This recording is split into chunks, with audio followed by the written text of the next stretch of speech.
travelling with the UN to Bamiyan. It should take just over 4 hours to drive to this mountainous province, but the route is far too dangerous now. Once seen as the safest place in Afghanistan, recent violence has seen the UN recording over 47,000 internally displaced people in recent weeks. Bamiyan, without doubt, has one of the best hospitals in the country, funded by the Aga Khan. But the hospital has been overwhelmed by people suffering after walking for days through the mountains. I left because the Taliban had captured more districts. When we came here, all the people were on the run. They were fleeing. My husband works for the police and wasn't able to come with us. I took all 3 of my children to get some help, but I received no help. These are among 300,000 people displaced across Afghanistan since May. The UN's Humanitarian Coordinator fears if there's no ceasefire, things could get much worse. My fear is, unfortunately, is something which gives me trouble to sleep. I think we will be looking at some of the worst tragedies which we have seen in the recent history. We travelled in the UN convoy out of town towards the mountains,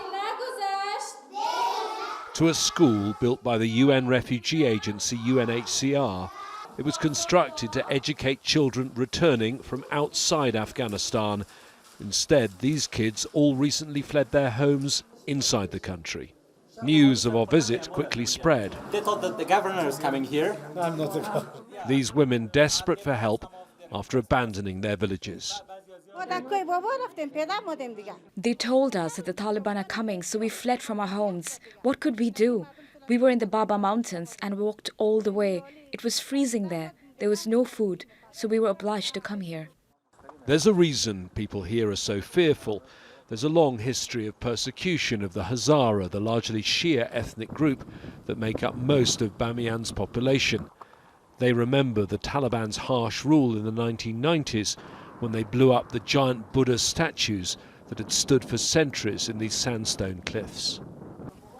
The United Nations can only provide food and shelter when people first flee, but we met this group of families who left their homes 3 months ago and are now struggling, all living in 2 small rooms.